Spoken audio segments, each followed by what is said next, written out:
Gaurachandra Jaya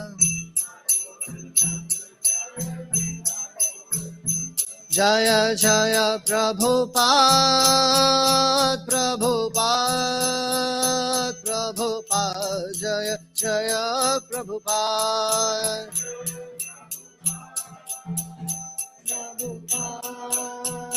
Prabhupada Jaya Jaya Gurudev Gurudev Gurudev Jaya Srila Gurudev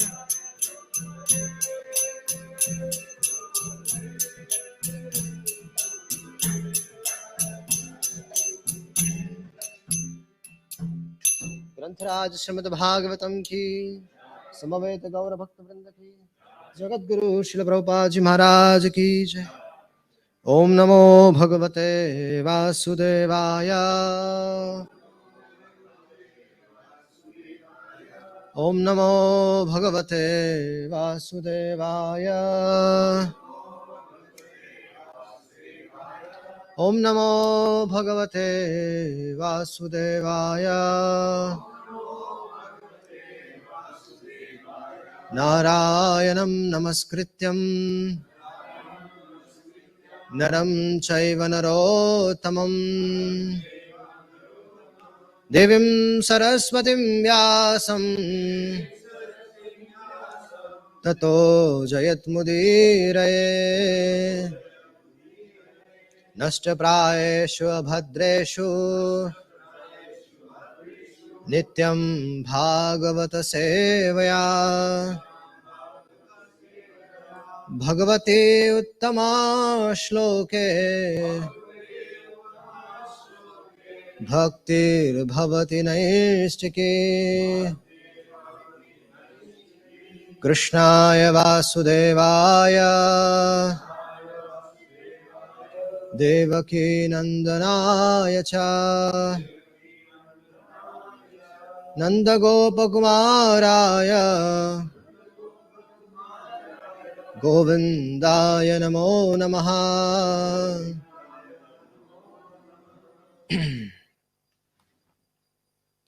Reading from the verse 25, correct? Huh?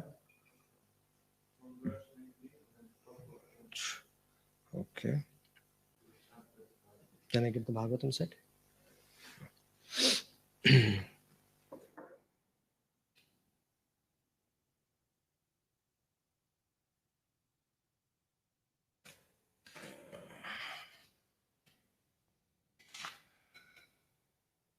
Okay.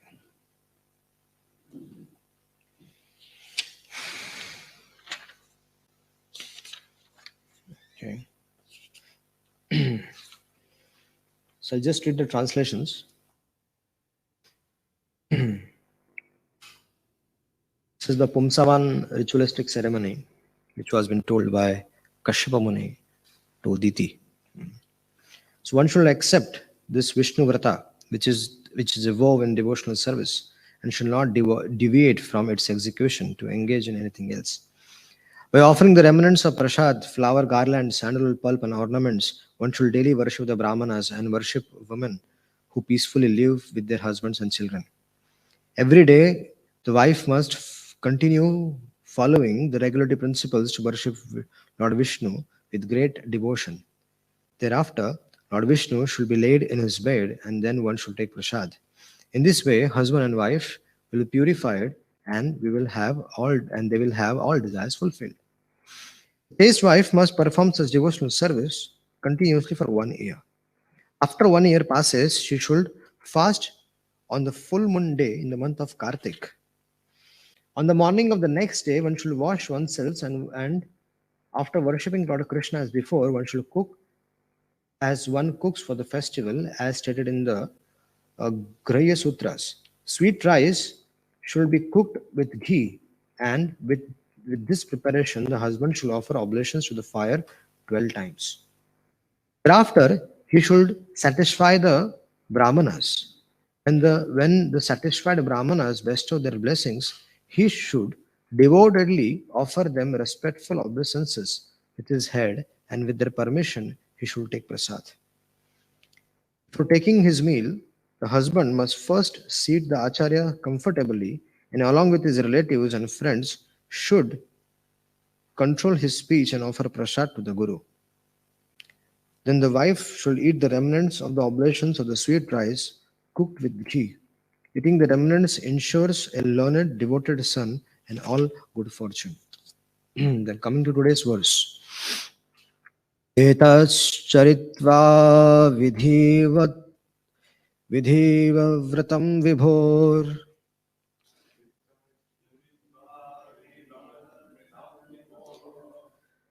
abhispitartham labhate pumanghiha. Stri chaitadathastaya labhate saubhagam.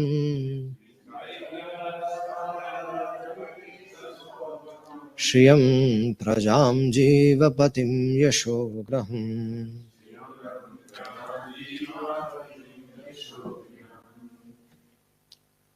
Since we have less time and I need to cover, so we can either you can recite or we can start directly. Okay, fine. Thank you.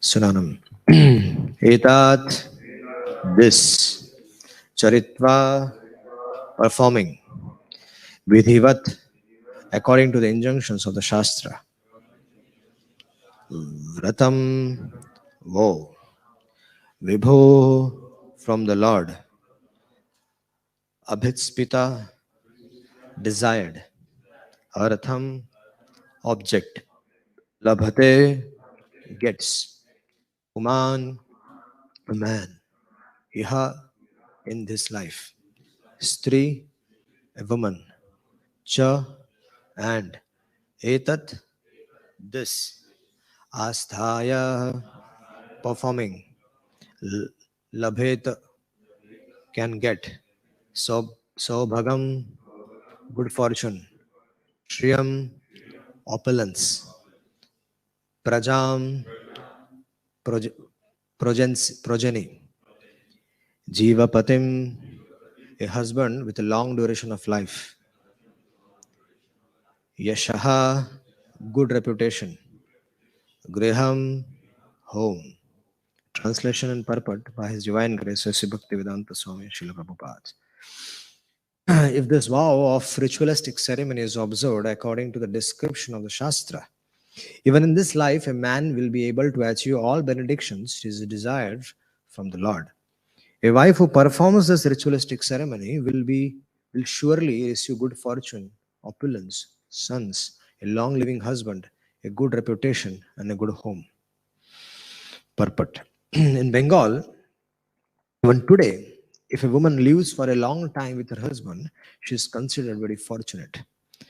A woman generally desires a good husband, good children, a good home, prosperity, opulence, and so on. As recommended in this verse, a woman will receive all these desirable benedictions, and a man will also be able to receive all benedictions from the Supreme Personality of Godhead. Thus, by performing this particular type of vrata, a man and a woman in Krishna consciousness will be happy in this material world. Because of being Krishna conscious, they will be promoted to the spiritual world. So before we could come to today's verse, let us give a summary of some previous chapter, what is going on in this chapter. So after describing the dynasties of Adityas, Devatas, and the other Devatas, Shukdeva Goswami started to describe about Diti's son, known as Marutas, and how they were elevated to the position of Devatas, demigods.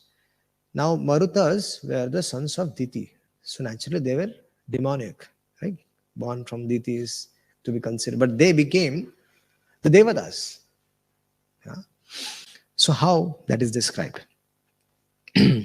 Just to help Lord Vishnu So just to help Lord Indra, actually, Lord Vishnu, he had killed Hiranyaksha and Hiranyakashipu.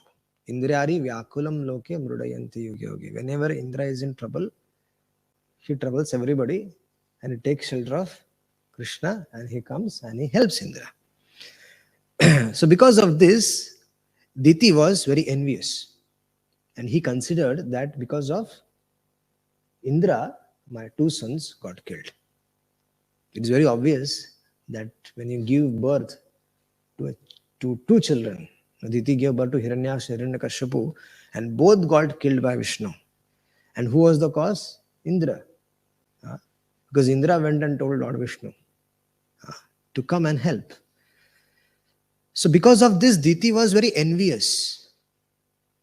And she was very eager to have a son who could kill Indra. Now what she should do? She'll get a son from whom? From Kashyapji. So she served Kashyapji very, very nicely. She melted his heart. And he agreed to do whatever she wants, he will do. He said also. And she begged Kashyapji. She served nicely. And then when Kashyapji said that I am pleased with you, ask me whatever you want. And then the actual thing came out that I want a son who will kill Indra. And that was very disturbing because Indra was also his son, Kashyapa's son. Now, a stepmother of Indra is asking a son to kill him, to kill Indra. So it was very disturbing from Kashyap Muni.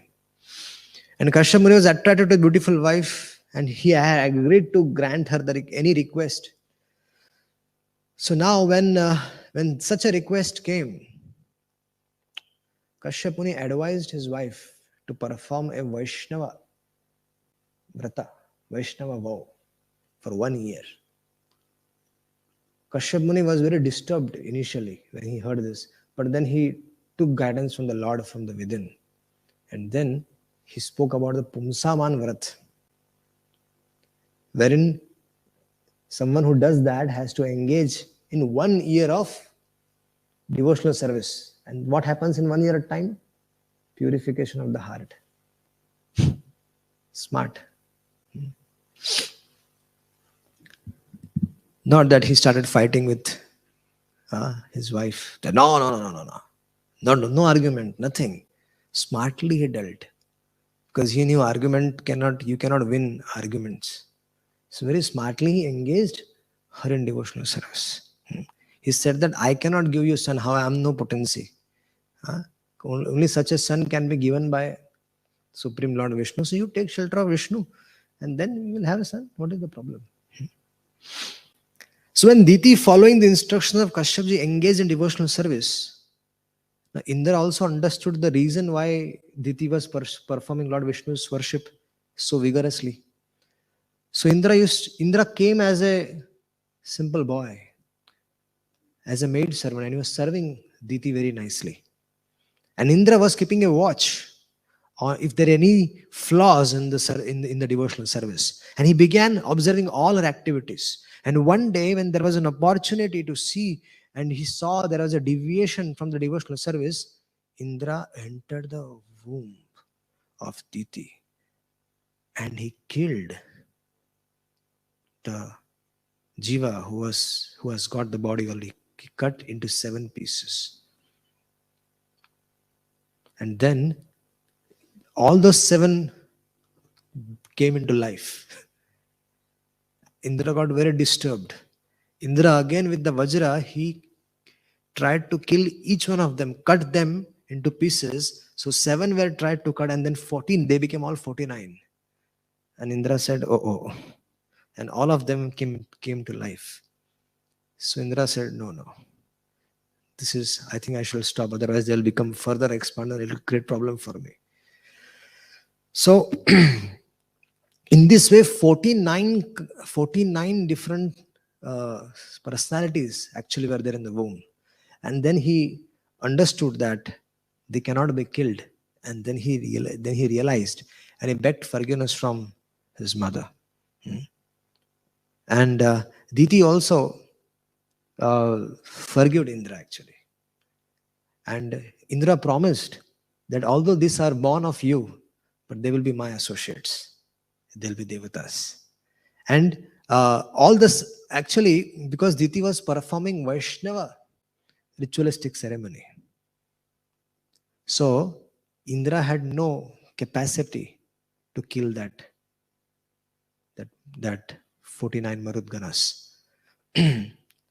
So Kashyapji instructed Diti in performing this sacrifice, which include Kashyapji's instructions on the devotional service. He instructed that, and when those instructions were followed, during the first, it has to be started on the first day of the bright fortnight of the moon in the month of November and December. There is called as Agrahanya. So in the month of November, December, there comes a time where this ceremony has to perform. One can start. The details are in the Bhagavatam. And one can perform for one complete year.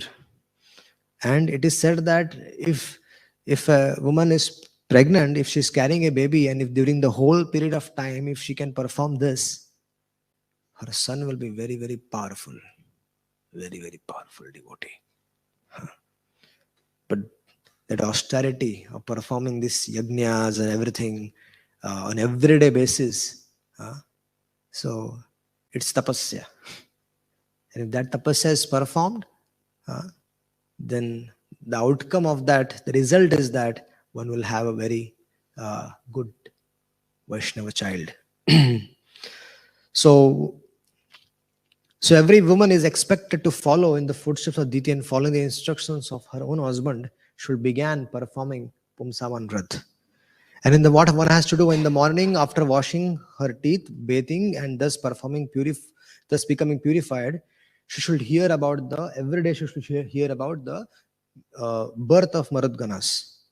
And then covering her body with a white dress and properly ornamented, before a breakfast, she should worship Lord Vishnu and Lakshmi ji.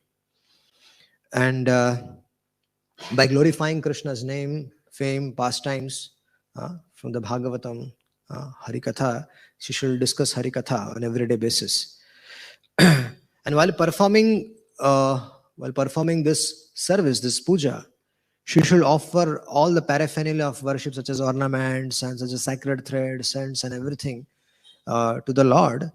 And she should invite the Lord with the mantra, with a specific mantra, Om Namo Bhagavate Mahapurushaya Mahanubhavaya Mahavibhuti Pataye Saha Mahavibhuti Patir Balim Uparahami.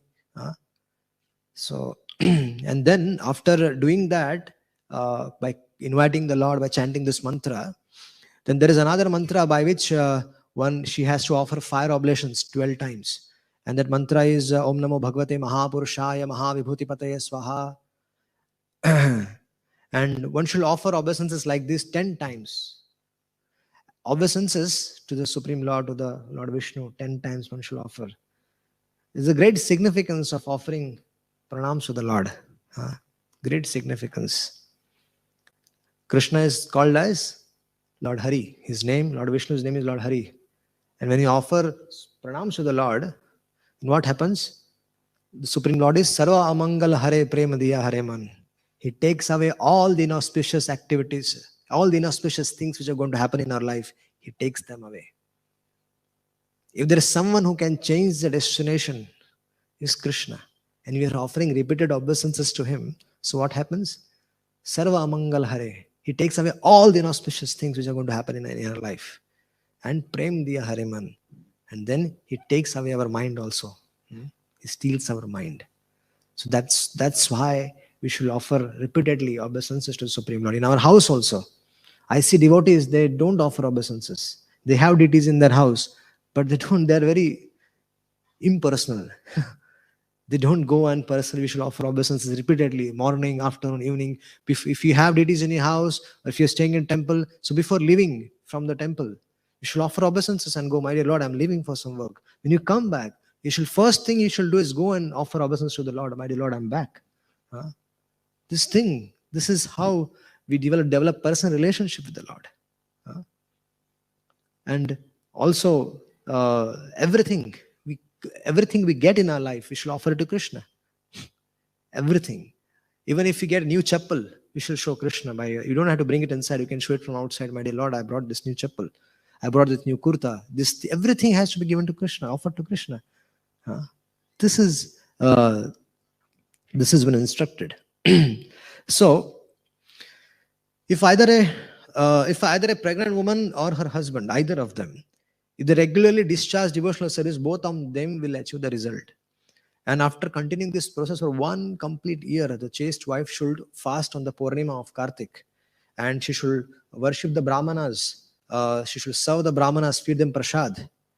And then, with the permission of the Brahmanas, the husband and wife can take prasad. So, here is a very interesting thing of how husband and wife together also they can perform this activity.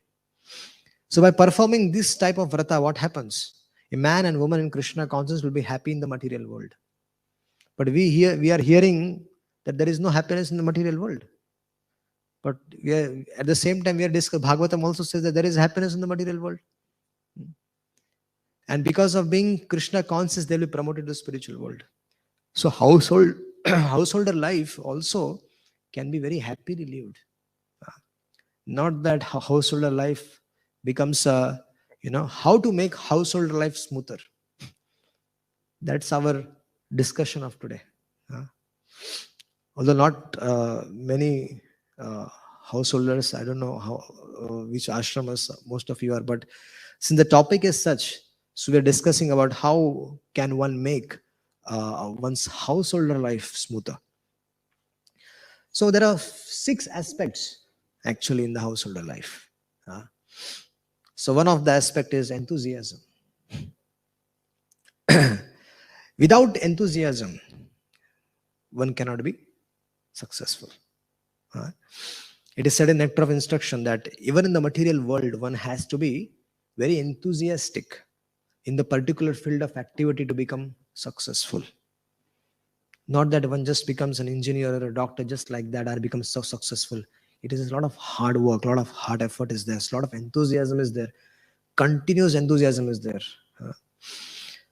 So we also talked about yesterday about this example in the class, that when Sukanya, a young princess, was given in marriage to Chavana Muni, who was an irritable old sadhu.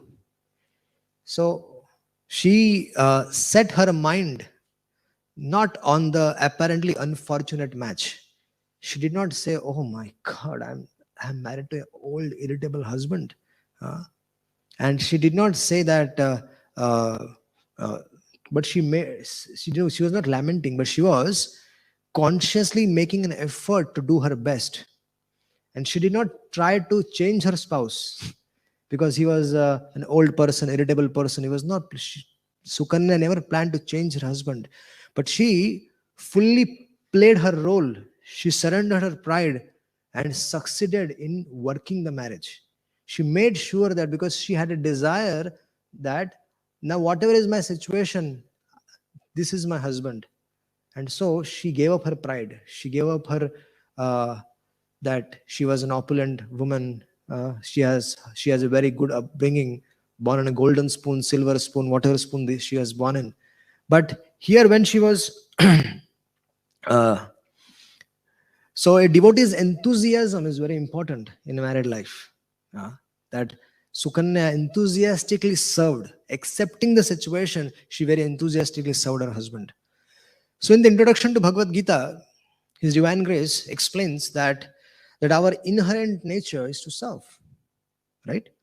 So in this world, everyone is rendering services to someone or other. And the wife serves the husband, and the husband also serves the wife. Usually there is an understanding that only the wife should serve the husband and the husband should become the boss. It is not like that. The wife also serves the husband and the husband also serves the wife. So both the wife and husband can be enthusiastic in their services to Krishna. We should understand Then how is Krishna pleased? Krishna is pleased when a Vaishnava is rendered service. Chaitanya Charitamrita says this, right? So if our spouse is a devotee, then if we sincerely serve the spouse who's a devotee, we will spiritually get benefited. So serving the husband or serving the wife, serving the husband serving the wife should be natural, because we as Vaishnavas, we should be serving other devotees. We serve everybody in the temple, but that same service, when it has to be done in the house, it becomes a burden. Huh?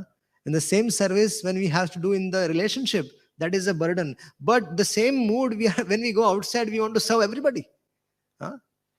So why can't that thing come in the relationship also? So that is very important thing. So if our spouse is a devotee and we are sincerely serving that person, will get benefit spiritually. And anyone who wants to advance in Krishna consciousness should be serving the devotees of the Lord.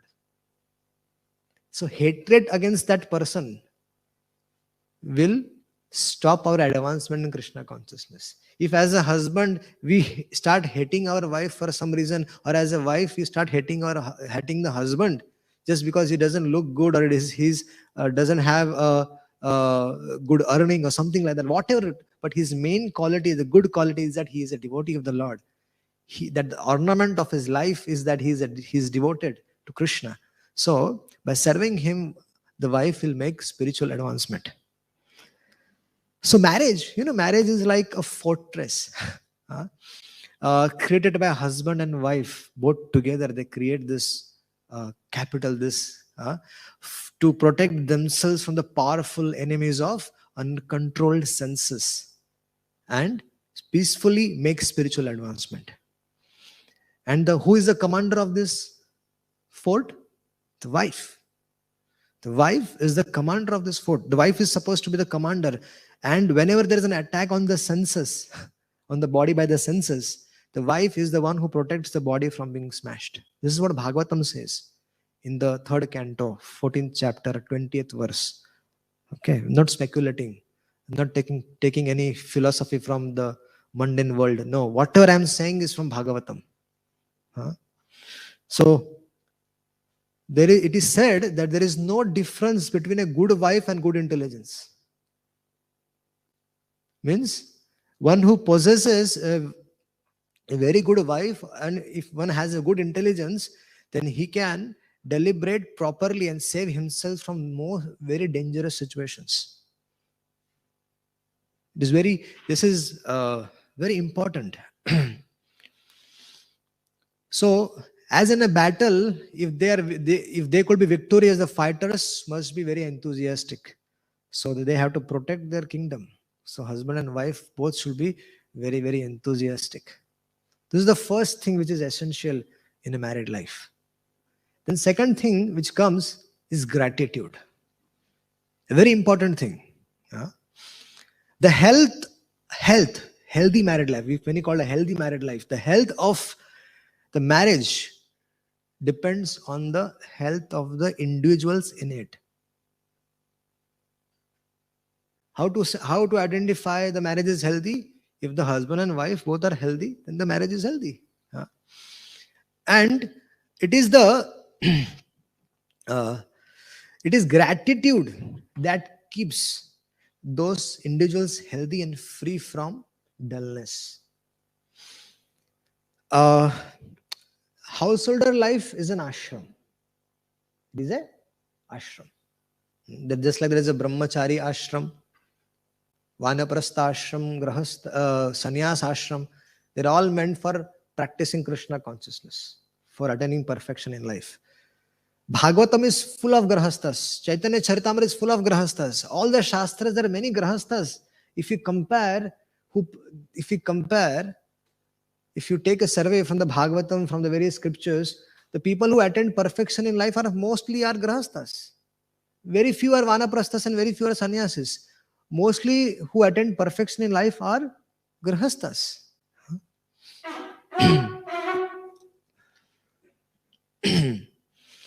So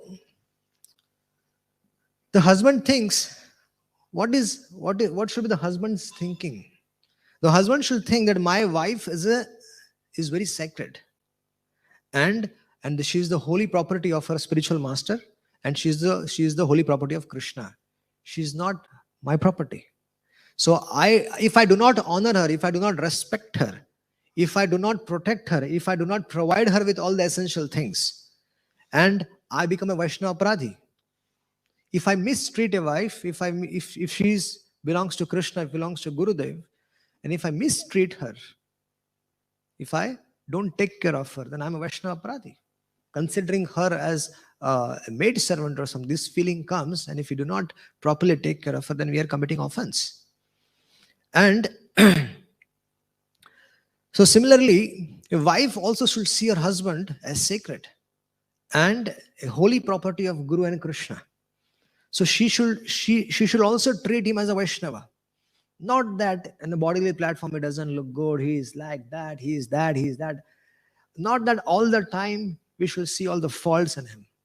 We should try to see the good qualities, and one of the best qualities, as I mentioned, is he's a devotee.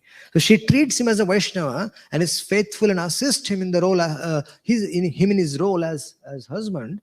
Then each will start, when this is the atmosphere, when both are helping each other, what happens is they each start appreciating the sacrifice of each other. Both have sacrificed to come in this relationship. It is not that only the girl has sacrificed or only the boy has sacrificed. Both have sacrificed. And so each appreciate the sacrifice of other, the generosity of other, and the loving intent of the other, and each grows in gratitudes, overlooking each other's faults. We have to overlook each other's fault. Not that we identify small faults, we make it very big, and we put it in the broadcast messages of families and tell them, oh, this has happened, this has happened, this has happened. No, this doesn't work in a relationship. So a sane person wants nothing else but a peaceful marriage. So it is very important for the success of the marriage. This all things should be given priority. Then coming further is the affection. The third point is affection. Lord Krishna told Rukmini, what he said, my dear beautiful wife. Lord Krishna is the Supreme Lord. Because he is a householder, 16,108 wives. These days it is very difficult to manage one, but Lord Krishna had 16,108 wives. He was extraordinary. And Lord Krishna, so Lord Krishna, he told Rukmini. What did he tell Rukmini? He told Rukmini ji that that because we are householders, we are always busy in many household activities, many household affairs. And for a long, long time, we are occupied with so many different things. So the Lord is telling to Rukmini that there should be some intimacy between us. There should be some, we should joke with each other. So we can enjoy our household life by joking words between us. Not that a husband and wife relationship is all the time serious. No, there should be some jokes. There should be some. So that is our ultimate gain in life. Even householder life can be a very happy place. But we are being told that it is a place of misery and everything. Yes, that is miserable if we don't deal with it properly. But if we are conscious of it, how it can be nicely, by engaging in Krishna consciousness, it can be done. And the best way is not that in the household life there is no joking, there is no fun. There is a lot of fun. Srila Prabhupada actually comments that actually householders work very hard day and night, but they're all fatigued on the day's labor. But as soon as they come home, the husband should feel that this is home sweet home. Other when he comes home and the wife is irritable and she starts fighting with him straight away, then the husband will say, Baba, better than this, I'll stay in office. Huh? Or I will go somewhere else. When he comes home, then he should feel comfortable. He should feel like this is his home and he should get some happiness. So actually, householders, they're working day and night. So when they come home, when the husband meets the wife and the husband sees that the wife is very devotedly engaged in Krishna service and she's very welcoming, serves him water and makes him sit nicely and asks him, how was your day and everything. Not that as soon as he comes, the big list of complaints are been put directly on her. Hey, tick, tick, tack, tuk, tuk, So this will not work for a long time. So Lord Krishna wanted to exhibit himself as being like an ordinary householder. And then he was telling that there is a delight when the husband comes home and then the wife is joking around and some exchanging joking words with the wife. So this is how a household life should be. So you can see the goddess of fortune, she's always placed on the chest of Narayana. So in other words, the wife should always remain embraced by her husband, and then she will feel protected, then she'll feel she loved. Just as intelligence is always within the heart, so a beloved chaste wife should always have her place on the husband's chest. So this is the proper relationship. The wife is called Aradhangini. Imagine one person cannot function when one has just one arm, one leg, one eyes, everything one. So Ardhangini means he's the better half. When they are together, then the household life is a success.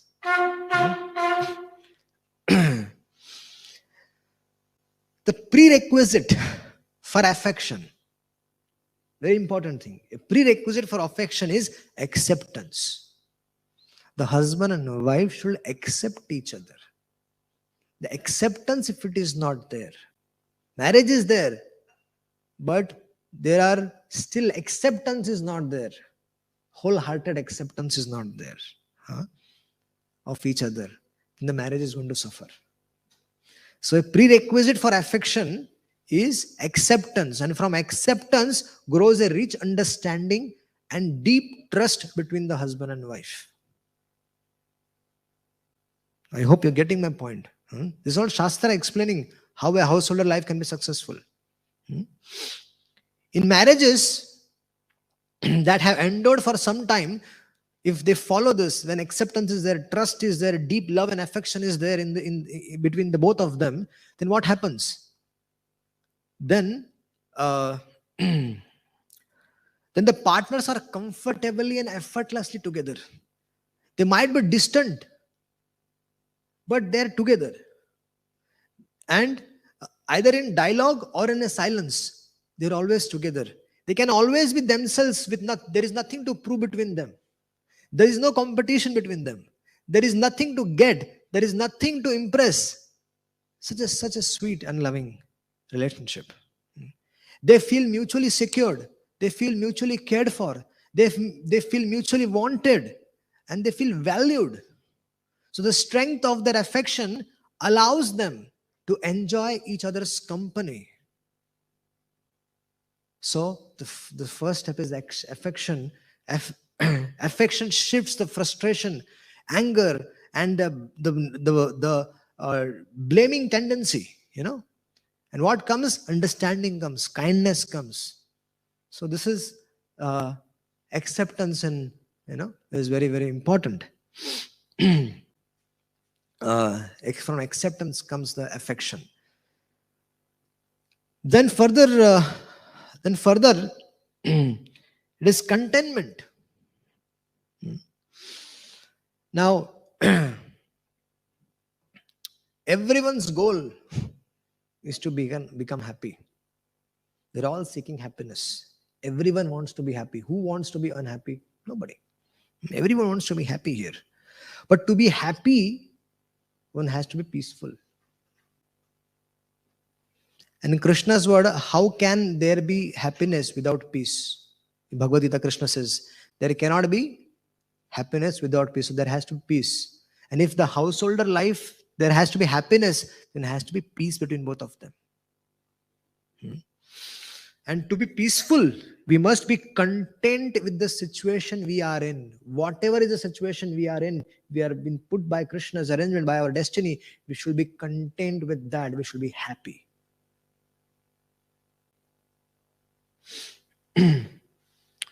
So, one should be satisfied with whatever he achieves from the previous destiny. The current situation of ours is because of the previous destiny. It is not that just anybody can become our husband or anybody can become our wife. It is all because of the previous destiny that we are getting. So, for discontent can never give any happiness. Srimad Bhagavatam says discontent never gives happiness. Accepting it, accepting whatever has come to us by the arrangement of the destiny should be accepted. And then we should be content, then we should be happy. There is no element of chance in the circumstances in our life. Nothing happens just by chance. If we got a particular husband, if we got a particular wife, if we are in a certain relationship, then there is no element of chance in the circumstances of life. They are the result of a law that cannot err. And they are our destiny created by our past activities. So it's very important that we understand this. And it is, one shall not cry. If we accept, if we remain content, then it is good. We should not cry off against our pains and our misfortunes and blame each other. This doesn't work. This doesn't work. Without endeavor, one cannot get the amount of happiness and distress. Without endeavor, one will get a certain amount of happiness or misery one is destined to get in one's life. One is supposed to get that. And one cannot change this. Therefore, accept who has already landed in your life, and in that company, practice Krishna consciousness. If you say, oh, my wife has so many faults, my husband has so many faults, this is not going to work. Accept her, accept him, and together how we can work this out. That we need to see. A content person may still make changes in his life, but based on dharma. He can change his life based on advancing Krishna consciousness. He wants to advance his spiritual life. So things can change. For spiritual advancement, one should be materially satisfied. And for if one materially is not satisfied, then his greed for material development will result in frustration, which will not allow him to grow, progress in spiritually also. So I hope you're discussing on a certain, I'm trying to make a point, and I hope it is clearly been. So there is a very important thing. Then there is an aspect of forgiveness. Sometimes we are put in a situation because of others, and then we don't, and that grudge against that particular person goes to such an extent that our advancement in spiritual life completely stops. So we need to forgive them, forgive ourselves for our mistakes, for whatever has happened in our life. Just like Priyavrat Maharaj, he was a brahmachari. Narada had initiated him. He was the disciple of Narad Muni. Priyavrat Maharaj was had taken to path of renunciation. But Brahmaji came, Manu Maharaj came and told Priyavrat Maharaj, what? Get married, become a king. Then what happened?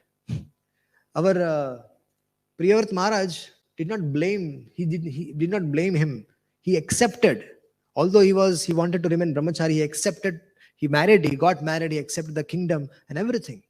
And he did not blame anybody. He accepted this as the will of the Lord. And Unlike Narad Muni and Privat Maharaj, conditioned souls bind themselves to misery by holding resentments. So forgiveness frees one from bondage. So one has to free and accepting the situation. So further, fifth comes a long-term vision. The husband and wife, they should have a long-term vision of Krishna consciousness. Yayati Maharaj, when he became old, right? When he was cursed by Shukracharya ji to become old, so he went to his son, Yadu Maharaj, asking for his youth.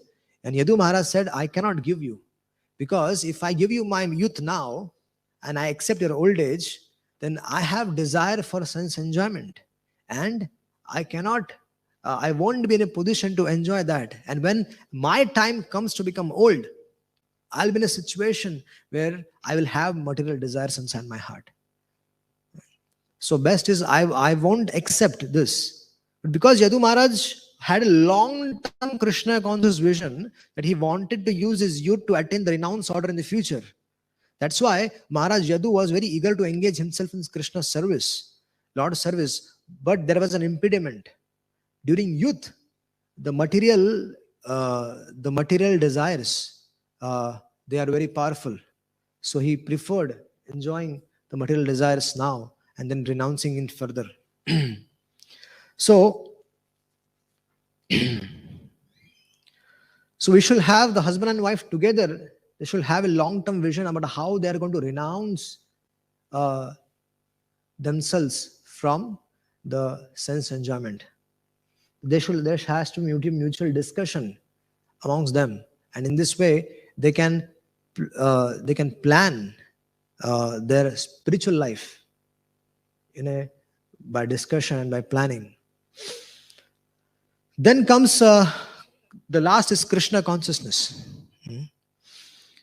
So our home is Krishna's property, and everything has to be centered around Krishna. That's why we should have deities in our house, and we should render loving service to the Lord. And all our activities, if there is a husband and wife, they can divide their services and serve the Lord, feed the Lord, offer pranams to the Lord, perform artik. And in this way, together they can perform devotional service. And then gradually, while they're absorbed in the service of the deities, they develop a relationship with the Lord. By serving every day, giving them a bath, by taking care of them, they develop a relationship with the Lord. Just like a mother, for example, why is she so attached to the child?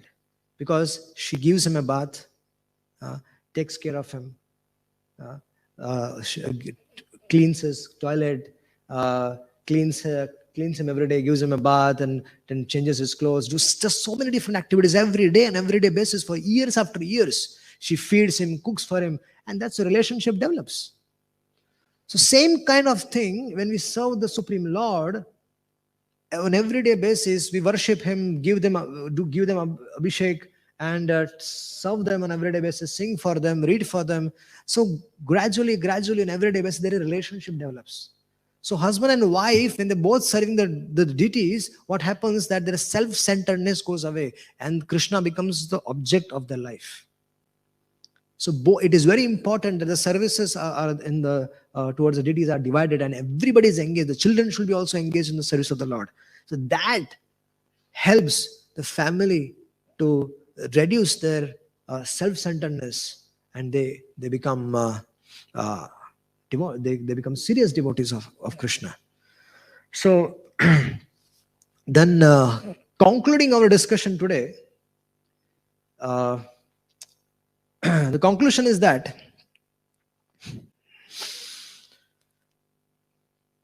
in a restaurant, what happens? Many travelers, they come together, they drink, they dine together, and they dine in the same place, and then they continue to the respective destinations. So similarly, the living entities, they join together as families. And later, as a result of their own activities, they go to their respective destinations. So we are here we have a family, so we are here for a very short period of time. And they all have their destinations. Because of the destinations, we are together. And then, as per the activities we performed here, they will be leading further to their further destinations. So it is very important that in the material world, the so-called family is a combination of several persons in one home to fulfill their terms of their imprisonment. So we are all together in a jail, and we need to somehow spend our time. We have to just spend our time. So as a criminal prisoner is scattered, as soon as their terms is over, they are released. Similarly, as soon as the temporarily assembled family members will continue to the restored destinations. So for a short span of time, we are together. So husband and wife should happily spend their life in Krishna consciousness without fighting, without blaming each other, with peace, with love, with affection, and in Krishna consciousness. Thank you so much. Hari Bol. Any questions?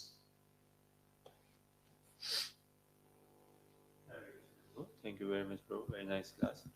Very nice practical points, everything, enthusiasm, affection, contentment, scriptures based, very enlightening. This devotee coming in our life, is it by the law of karma somewhere, or like causeless mercy of Krishna? Krishna sending a devotee in our life. It's Krishna's arrangement. If devotee's life means it is handled by Krishna directly. So if one has a choice, like if someone is getting married, he has a choice. There might be a very handsome, beautiful person, and he is very good looking and everything, but he's not a devotee. But there's another person who's a devotee, very simple looking person, but is a devotee of Krishna. So the girl has a choice to whom to accept. So if she accepts Krishna's devotee, then her life is totaled in that way. So it is by Krishna's arrangement that one gets definitely a devotee husband. It's not that, or a devotee wife. So it's not that it just happens like that. Krishna is providing you, and we also accept and reject things. So if we accept, our life's direction changes and we go in that direction. So it happens by definitely Krishna's intervention is there.